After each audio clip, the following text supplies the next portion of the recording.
Hi everyone. Woo! First speaker of the day. So I have the burden to, energize you guys a little bit. So hopefully this talk is gonna be good. So let's talk about retreats. Who here has been to a retreat? All right. Who here is thinking of creating the retreat? Obviously, why are you guys here, right? Who here has actually done one? Okay, not a lot. For those who've done it, who here has tried one and did not fill up the spots and resulted to a loss monetarily? Yes, that me included, right? So with retreats, a lot of people would think that it's very easy. But before that, a little bit about me. My name is Marie. I have organized over 100 events in my lifetime, starting from VIP, two-person retreats, to festivals, to conferences, to 4,000 people worth of events, to now recently my co-workation retreats. I'm also by trade a marketer. I have a social media management agency, and we help with wellness brands with their socials, paid advertising, and influencer marketing. And I'm from the Philippines, but I've been nomadly based here in Europe for the past 8 years. I have been bringing back home a lot of my friends, and a lot of nomads have turned into my friends through my retreat business called Kaya Connections. And as part of this ADHD brain, I am also a yoga teacher, I'm a health coach, and a manifesting biohacking resort owner, which more on that later on. So, how to make a retreat? A lot of people would think that it's as easy as finding a villa, making your program, putting a price on, post it on Facebook groups, and then you're done. How hard could it be? It's actually very hard. That is more on how to make a retreat. You find a villa, sure. Does it have AC? Does it have a desk? Does it have Wi-Fi? What's happening with the kitchen? Who's doing the cleaning? Your program. Who are the facilitators? Where are you going to get the materials, the price, the suppliers? Then you have everything done. You post it on Facebook groups. You think, oh wow, I'll just post it on this Facebook groups, co-living for digital nomads, co-workation, pop-up co-livings. Guess what? Every single one of those people in that are trying to sell their own retreats. So it's not really that simple. And then you also have to figure out the future, how to future-proof it, the liability, the waivers, the documentations, and then you're done. Who here still wants to do the retreat? I hope I don't scare you, but don't worry. Because that also shocked me when I first made my retreats. Because how else could I bring a bunch of people, all the way, mostly from Europe, all the way from that tiny, tiny, tiny island in the Philippines, in a third world country even. So before I start telling you about these tips, I wanted to start off on the 4 harsh truths I learned while creating successful retreats, just to create kind of like ground ourselves down before I try to start inspiring you on how to actually make your own retreats, right? The first truth is nobody actually wants to pay for your retreating value at the start. What does that mean? Everybody will love the idea. Who here wants to go to Bali? Woo! Who here wants to go to, what other retreats do I need? To Africa! Woo! Who here actually wants to pay 3,000 for that? Damn, right? So everybody will love the idea. You tell your friends, oh my God, yes, you should do it. You ask your friends, hey, okay, so can you pay now? They're like, maybe next year. So you have to ask yourself, what do you actually sell? You don't necessarily sell a retreat in Bali. You don't actually sell community.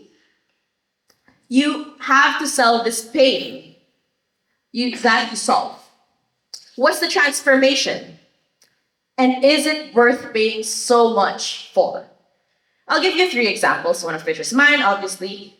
But in my retreats, when people see my retreats, they immediately know that, okay, I'm booking that because it's authentic, FOMO-free travels designed by both a local and a nomad. So we have 4 weeks. You can work as much as you want. If you're a workaholic like me, in the weekdays, weekends, we go ham. We go travel, we go to another island, and we explore. No FOMO needed. I recently went on a cruise by Nomad Cruise. Absolutely loved it. First thing I thought about them, it's a cruise vacation surrounded by like-minded nomads.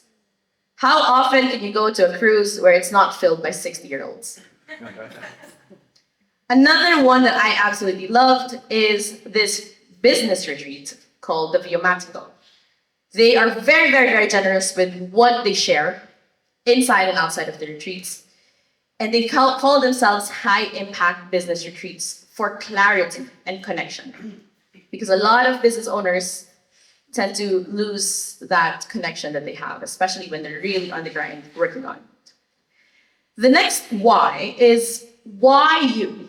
Why you versus the 100 other retreats in Bali or the retreats in Africa? Why me instead of the 100 other, well, the 2 other retreats in Siargao? And for me, mine is you come to me because you want to slow down. It's not a 1-week retreat, it's 4 weeks. Everybody comes and go at the same time. There's not gonna be any cliques. There's not gonna be any small groups. We all go together as one. You're not gonna have, again, FOMO. Why you versus other spiritual retreats or other surf retreats, example, for Siargao? And for me, it's really the balance between surfing, trying new things, exploring, and working at the same time. The best of all worlds. And another thing when you're doing retreats for nomads is why you instead of just co-livings. I get the community. You're selling community when you're doing retreats, but why I can get community over co-livings? So that's ask yourself as well. For me, because everybody comes and goes at the same time, everybody is a newbie, and everybody comes out as family. And that's why I love retreats, pop-up co-livings, more than just a physical thing. And the last thing, and this is actually the hardest competitor you're ever going to have, is the nomads themselves. I can do this for way cheaper. I've done this. I've been traveling by myself. I can find communities by myself. Why would I go with you? Who here has thought about that for them? Right? On my end, how I try to tell this to them is that how often can you have someone actually guide you in a place that they've lived for most of their lives? They can tell you their story. They can tell you how someone from a third world country is living, and you get out of this nomad bubble. So if you are to create your own retreat, think of something like that. This, never mind the previous slides, this is the really biggest thing that you're going to think when you're catering to digital nomads. So, some action plans. Develop your messaging. I am, of course, a marketer. So if you want to scan this, it's a free message mastery template. I give this to a lot of my clients before I even work with them because I need to understand their value proposition. I need to know what message I have to give to their audience. Another action plan that I've been developing is to create workshops that only you can do or you devised. I've been to a lot of business retreats and they always do this masterminds. And I love masterminds, you know. The thing is, I get FOMO because the one I actually want to have a mastermind with is under the other group. Or sometimes I'm the expert in that group. So I don't really, you never want to be the smartest person in the room. And so I said, let me actually do this speed mastermind instead. So it's a collective mastermind. I just devised this. All right, let's do it 5 minutes per person, kind of like a game show. Everybody loved it. And they were saying that it's actually something that's unique, that everybody can start creating it. Another action plan before you start, especially if it's your first ever retreat, to validate the idea with friends. The very first retreat I ever did, it was not even a retreat. I was like, guys, I want to go back to the Philippines. And I want to bring you guys there. You don't have to pay me anything. Maybe just pay me for a drink. And please come. 15 people came with 5 people on the wait list. So I validated that idea. I knew people were wanting to pay for this kind of program. And they were all telling me, Marie, make this a business, make this a business. And I'm like, guys, I'm tired. I don't want to make this a business anymore. But it's actually after a few more things that I realized a lot more people need to understand this kind of life. So it was more the mission now. A lot of people needed to understand how we as Filipinos wanted to live. And a lot more people, and this coming from my mission, to whenever we travel, not try to just impose our Western standards to the East. So that's how I validated the idea with friends, and until now, a lot more people are still interested in booking out our retreats. And the last action plan is to launch at least 6 months in advance. A lot of people have this overcompensation saying like, it's okay, I have a lot of followers, that's fine. The issue is, who here knows where they're gonna be in 3 months? So most likely, you're not even gonna be able to tell them to go to your retreat wherever they are, right? There are some nomads who would also book a week before, so be careful with that, especially when you're trying with accommodation. The second harsh truth is nomad retreats are 10% event management, 10% creating that program, 90% sales. And I'm not that good with sales, to be honest. I should stop saying that, manifestation. I am very, very good at sales. And like I said, the number of followers you have is irrelevant. I'll give you an example. I work in influencer marketing. So I have a lot of content creator friends. I have a lot of clients that I work with influencers. I've worked with some influencers, they have 75, 100K, some even have 800,000 followers. They usually, with creators, what we do is they partner up with travel agencies and then they would promote that trip. That creator, he had 800,000 followers. He has a trip that he's promoting for 4 months. It's like a foodie trip in Mexico, I think. Somewhere in Latin America. It's very, very easy. Price point was 1,600 for 1 week. How hard could it be? Oh, I have 800,000 followers. He sold 2 tickets and had to cancel his retreat. I asked him though, what did you do? I said, I started posting on my socials, started posting, like I talk about it. That, my friends, is marketing. That is not sales. What do I mean by sales? Cold calling, DM strategies, partnerships, affiliates, talking to friends, talking about it, talking at reads. So there's a lot more than just posting on your socials. And I want to stress this out. There won't be a retreat if there are no participants. So if you focus most of your energy in creating this absolutely beautiful retreat with this absolutely beautiful villa, with no one there and no community there, it's not going to be a retreat. So action plan. Number 1 is develop partnerships. That's with influencers, affiliates, organizations, businesses. There's so many people here in this festival that have their own businesses, have their own communities in Asia, in Africa, in Latin America. Talk to them, partner up with them, give them some discounts, let them share the word for you, and let them rave for you as well. Micro events as well. I want to thank Marcel. He talked about this last year, and I absolutely loved it. What does micro event mean? You have this big retreat, but try to start creating small mini events throughout the year. That it could be workshops, online, offline. I host wellness lunches in my apartment now in this festival, letting them tell them about my retreats as well. I showcase these workshops that I did, the Speed Mastermind sometimes. Did it in Thailand, did it here in Bansko as well. So these micro events makes people have this connection with you. And now you can actually have that it's easier for you to sell. And last, learn the art of selling. Like I said, cold calling, DM strategies, and emails. Third truth is you are selling something, so you have to treat this like a business. So you have to focus on building a brand and customer experience.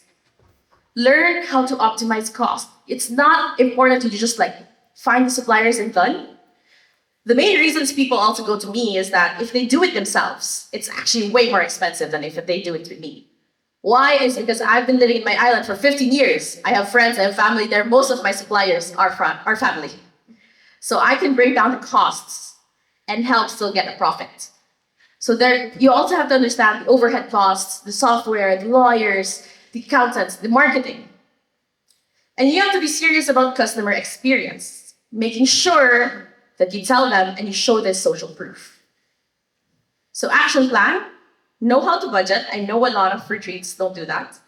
Be prepared for the long game. So SEO, testimonials, social media, even PR. And future-proof yourself. I see a lot of retreat founders or trip founders who don't even have a waiver, who don't even have liability insurance. Be careful about that, especially if it's like adventure. And the last is your hourly rate will be $10 an hour or less at the start. Because yes, you can profit so much for this, but here are the hidden costs you people fail to account. The time you spend coordinating with the suppliers, the time posting on social media, time following up on leads, blah, blah, blah, the time being on conferences talking about the retreat. So all of these you have to count into that. So have your heart in this and focus on your why. Also use your community. When I started using my community and started building more and more and more, a lot more people are learning about these retreats. And a big suggestion is to partner with another person. It's easier to do this together than alone. Okay, too much of these harsh truths. Woo! Let's shake it off. Let's actually learn how to create successful retreats. And this is a 6-step process. First one is the idea. I'm going to share these slides as well. But first you have to ask what type of retreat. Is it a business retreat, an adventure retreat, a spiritual retreat, a co-workation, a fitness co-living? Think about going back to the messaging if you want, the value proposition. Think about the number of people. I usually say that 8 to 12 people per organizer is the sweet spot. Please don't overestimate yourself. Market research, so important. Use your community. Use Google surveys, IG stories, your email list, and not just friends. Because like I said, your friends will always support you. But your community, you have to ask them, hey guys, I want to create a retreat. Where? These are like 4 different options. What kind of retreat? How long do you want it? Let them design the program for you. And then also do your self-assessment. What's your strengths? What's your weaknesses? Because for me, my strength, I really love slowing down. I'm not like going up right away. I said, okay, my strength is to chill, relax, and apparently a lot more people like that as well. And my weakness are parties. So that's not the easiest. And of course, the destination. Is it the destination I know? And is it the destination people want to go? Next step is the mission. I keep on coming back to this. This is again the same message mastery template. But if you are so true with your mission, a lot more people are willing and can resonate with that messaging that you absolutely have. Next is the itinerary. That's step 3. Like I said, timeline, 1 week, 4 weeks, 1 year, why not? The accommodation, and so important, check the cancellation policy. Check your non-negotiables. You want to have security, a generator, a Wi-Fi, a common area. And going back to cancellation policy, really fight for a 30-day or 15-day cancellation policy. And if you can cancel some rooms over the whole villa. And meals. Do you want a private chef? Do you want pre-packed? Or it's not included? And the next is the activities as well. I really say less is more. If you're having a 7-day retreat, have a 1 day in between where they don't do anything. They need that. You as an organizer need that as well. Make it community-led. Ask them what kind of activities they want. And also give them time to rest. Think about the transportation. Is it included? Is it not? And the backup plans. What happens on rainy days? What happens on if we can't go to that reservation? What happens if there's an accident? Logistics is the next. Figure out if you want to incorporate your company. I know some countries don't actually allow you to operate if you're not registered in that country, even though it's a pop-up, co-living, whatever. Think about the pricing. What's the markup? Around 20 to 30% is usually how business go. Get your waivers done. What's the refund policy? And the media release. Some people would be like, why did you post that photo? And I'm like, you're in my retreat. So have those forms ready. Step 5 is the launch. You have the marketing and the sales. So really figure out and develop your mailing list, blog posts, direct communication, all of these. To give you a sort of snapshot, I have hosted 5 retreats now. And out of the 5, I would say half would be person to person. I get to talk to people, going on conferences, people know me. I have around 6 who came from Facebook groups, 4 from ads, and 2 actually from a very, very, very basic website. And I realize now that I have to do more SEO on that. And 7 from partnerships, affiliates. So like I said, make those partnerships with you.